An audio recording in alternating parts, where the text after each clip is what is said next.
So we all know that Caitlin Clark is a phenomenal player.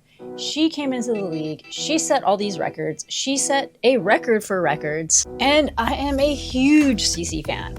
But I would be lying if I didn't say that there were things in her game that I could see her improving on. And as the season went on, I started seeing some patterns that if she just changed up or added a few things to her bag, could send this little baby goat into the stratosphere. And I thought, while I was at it, why not look at a couple other players? Like an Angel Reese, a Kennedy Carter, just a couple other players that have really high ceilings in their career, in my opinion, that if they worked on their variable weaknesses, could be amazing. So let's just break it down.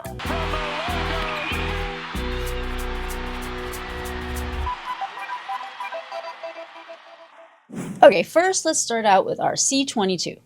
And one of the things that I noticed that she would definitely benefit from in her career is developing a left hand. Left-handed layup, left-handed shot making ability. So we have had an entire season to get to know CC's game, and she is an elite shooter. With some of her more notable and scoutable moves is that when she goes and she steps back, she loves to go left.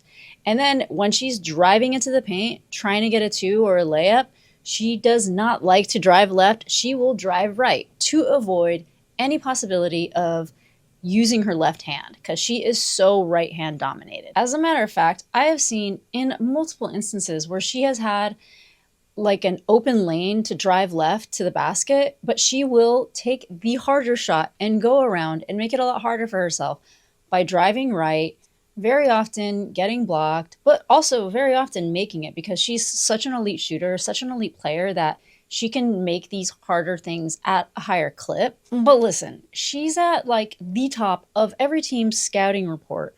And eventually, when these patterns keep like happening, teams are going to start scouting for them. And that's how they're going to start defending her. So she has to like change it up. She has to expand on her game so that she keeps the defending team on their toes. And so I thought I'd go in and look at a bunch of analysis and look for examples of the things that I was noticing all of last season. And I found some really good ones. So let's go over them. So here's an example of Caitlin Clark getting stuffed where if she had created some sort of like left-handed, like maybe hook shot, she could have created more space between her Alana Smith's block right there. Not saying that Alana Smith definitely wouldn't get the block, but if she's going up with her right, as she is just feeding it closer to Alana Smith's like wingspan. So if I were Caitlin in this situation, I would have tried to create a lot more space, like with like a left hand hook shot, layup. I mean, maybe even a layup, but in this instance, it looks like a hook shot would have been better for the variability of making it in the basket. And here is another example of just how much she just avoids that left hand. She could have just taken that left right here too. And here's another example. So she's pushing in transition. Kelsey Mitchell's right there. She could either throw a bounce pass to Kelsey Mitchell, who is a left-handed player, or she could go left and finish, but instead goes around, drives right, gets stuffed. And again, another example of where she could just easily go up with her left. She goes right. She does hit this, but again, easier way to do it is to develop a left-handed layup. So all the scouting reports are going to say, if you force Caitlin to go right, she's going to drive right, and then all the defenders are going to kind of pick up on how to defend her. But if she's forced to go left, she's going to go for that step back three. And again, another scoutable move. Her being so good, as I've said, she does finish these at a pretty high clip, but these are areas of her game that I can see if she just like worked on a little bit, stratosphere. And when that workout video came out of her in the lab, I was like, oh my God, is she going to develop her left hand? I was looking for a left-handed layup, a left-handed shot, anything left-handed from Caitlin Clark. And I did see a couple of examples of her going left, but honestly, if it were me and the Indiana Fever and I were releasing this, I would kind of be holding my cards close to my chest because we don't want the other teams watching this and then creating more scoutable defense for Caitlin Clark. But yeah, one thing that I did see that I was looking for in the workout was the stepping back and going right. That was there. It was just once that I noticed it. But to me, the workout video was more of the basics, a lot of balance drills, handles, split finishes. I saw that they were going higher on the glass with her in a floater game. Instead of just like rolling it off of the glass, I think she was trying to use the glass from a higher spot to go into the basket. But if you look at any game recap, you will see that Cece's bread and butter has been her step back threes. But you know, she's predictable there in that she will go step back, take a left, do a little hop on the right, and shoot. And yeah, she's so good that she does get away with this a lot. But again, it's just so consistent, and teams do catch up on these things, and eventually, and how they decide to defend, and they will start being able to prevent that. So she should work on switching that up, at least to just keep them guessing, not be able to predict her moves. So to be at that elite level, she needs to be able to go right, take a little left, come down on 2 feet, and drain those shots at a higher clip. There was one analysis I was watching, and I came across this Steph Curry shot example where he fakes left,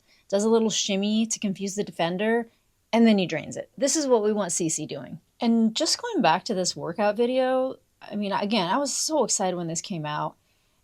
She obviously bulked up, and for Cece, that's a good thing.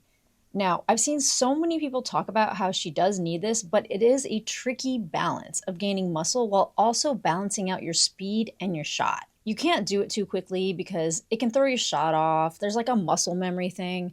Like if you bulk up too fast and you get too strong, it'll kind of like mess up your brain as to how hard and how far you have to shoot. Because when you play at this elite level, you kind of understand and your body gets used to a certain form of not pressure, but like how hard you have to throw it to get into that sweet spot of landing and swishing through the net. But if you bulk up too fast, that is just confusing our bodies, and a player tends to lose that perfect target zone as it pertains to muscle memory. A couple of just like honorable mentions that I'd like to see Cece expand on in her game is her float game, but like coming high off the glass, which she did develop a really good floater in the middle of last season. And judging from the workout video, they're working on her floater game too, in the mid-range area. And she needs to get more comfortable landing on 2 feet. I saw that they were working on a lot of one-leg balance floaters, so I'm really excited to see how that translates into her game. So originally, I was actually going to include Angel Reese and Kennedy Carter in this video, but this video ended up taking a lot longer than I thought it would. So this is essentially a part 1, and I will be coming out with the Angel Reese and Kennedy Carter next. But feel free to let me know what you guys think. If there are any other players that you want me to do these types of breakdowns on, feel free to comment. And I love doing these analysis videos, but they take so much time and going in and finding so much footage to like back the case. Believe it or not, that does take a lot of time. So if you did like this video, go ahead and give it a thumbs up. If you want to subscribe, that would be great. There's a whole algorithm thing, and I'm still pretty new here. I did like a hard launch, I think about 2 weeks ago here on YouTube, and I am loving it. Like, I really am. It's so great to be on YouTube. So if you like, give it a thumbs up. If you want to subscribe, that would be awesome. And I will see you next time.